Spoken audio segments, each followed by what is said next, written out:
आता शाळेमधली मैत्री ही कायम असते, टिकून राहते। अगदी त्याच पद्धतीनं या दोघांची मैत्री सुद्धा टिकून राहिली आणि यांच्या मैत्रीचं रूपांतर प्रेमामध्ये झालं। पुढे शाळा संपली, कॉलेज सुरू झालं।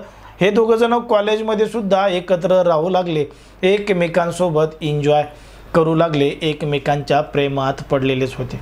मग एकमेकांच्या प्रेमात पडलेले असताना आता यांचं वय सुद्धा झालेलं होतं आणि हे दोघं जण एकमेकांसोबत राहण्याचा निर्णय घेतात।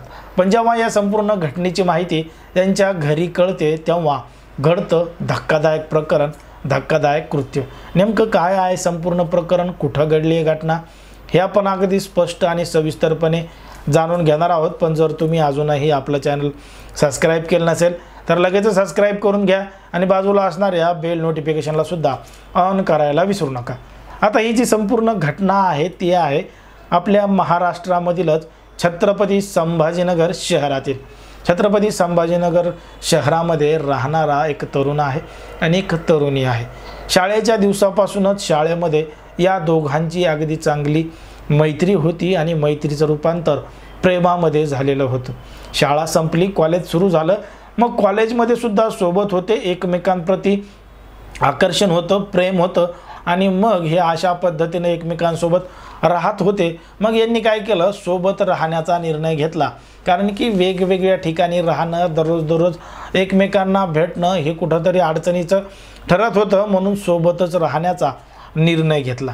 आता यामधला जो तरुण आहे त्याचं नाव आहे प्रतीज आणि जी ती तरुणी आहे तिचं नाव आहे सारिका।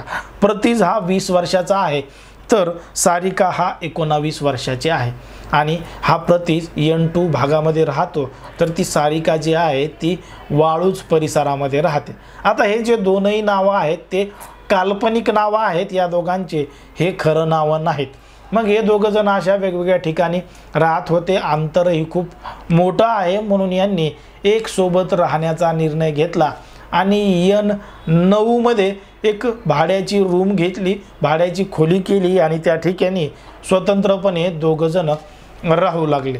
मग त्या ठिकाणी राहत असताना ती जी तरुणी आहे सारिका, तिच्या वडिलांना या संपूर्ण घटनेची माहिती मिळाली की त्यांची मुलगी ही एका तरुणासोबत लिव्ह इन मध्ये राहत आहे आणि त्याच्यासोबत नको ते कृत्य करत आहे। मग एक दिवस तिच्या वडिलांनी या तरुणीचा पाठलाग केला आणि तिचा पाठलाग करून ती ज्या ठिकाणी राहतीये त्या ठिकाणी पोहोचले। पण त्या ठिकाणी पोहोचले असताना त्या तरुणीला त्याची भनक लागली होती की तिचा कोणतरी पाठलाग करतंय आणि काहीतरी विचित्र घडणार आहे, म्हणून ती आणि प्रतीक त्या ठिकाणाहून पळून जाण्याचा निर्णय घेतात आणि त्या ठिकाणाहून ते पळून सुद्धा गेले। पण घरच्यांनी मात्र त्यांना एका ठिकाणी पकडलं आणि ते ठिकाण होतं कीर्ती मंगल कार्यालयाजवळ। कीर्ती मंगल कार्यालयाजवळ त्या दोघांनाही पकडलं आणि तो जो तरुण आहे प्रतीज याला बेदम मारहाण त्या तरुणीच्या घरच्यांनी केली। आता त्या तरुणीच्या घरच्यांनी त्या प्रतीजला मारहाण केली आणि त्या तरुणीला सारिकाला घेऊन ते घरी गेले आणि संपूर्ण घटना 5 नोव्हेंबर 2023ला शहरामध्ये घडली। आता शहरामध्ये घडल्यानंतर तरुणी घरी गेल्यानंतर त्या तरुणीला घरच्यांनी समजून सांगण्याचा प्रयत्न केला, कारण की त्यांचा या प्रेमाला विरोध होता आणि तिकडं जो प्रतीज होता त्याच्या घरच्यांचा सुद्धा या प्रेमाला विरोध होता। पण ती जी मुलगी आहे, ती तरुणी आहे, ती मात्र घरच्यांचं काहीच ऐकायला तयार नव्हती। तिनं प्रतीज सोबतच राहण्याचा निर्णय घेतलेला होता। बघता बघता बरेच दिवस निघून गेले आणि तारीख आली 20 नोव्हेंबरची। मग 20 नोव्हेंबर 2023ला ती जी सारिका आहे तिच्या घरच्यांनी तिच्याकडून एक चिठ्ठी लिहून घेतली आणि त्या चिठ्ठीवर लिहिण्यात सांगितलं की मला आरक्षण नसल्यामुळं मी पुढचं शिक्षण घेऊ शकत नाही, मला संधी उपलब्ध होत नाही, म्हणून मी आत्महत्या करत आहे। तशी तिची सही आणि तिचा अंगठासुद्धा एका कोऱ्या कागदावर लिहून घेतला आणि त्याच्यावर सांगितलं की माझ्या मृत्यूला कोणीही जबाबदार धरू नये, असं सगळं काही त्या सारिकाकडून, त्या तरुणीकडून तिच्या वडिलांनी लिहून घेतलं। आता एवढं सगळं लिहून घेतल्यानंतर त्या तरुणीला समजलं की आता घरचे आपला काटाच काढणार आहेत, आपल्याला जिवंत सोडणार नाहीत. घरच्याच एका मोबाईलवरून तिनं थेट प्रतीजला मेसेज पाठवला आणि सांगितलं की अशा अशा पद्धतीनं घडलंय, अशा अशा पद्धतीनं घरच्यांनी तिच्याकडून लिहून घेतलंय. आता जो प्रतीज आहे तो तात्काळ सिडको पोलीस स्टेशनमध्ये गेला आणि पोलिसांना घडलेला संपूर्ण प्रकार सांगितला.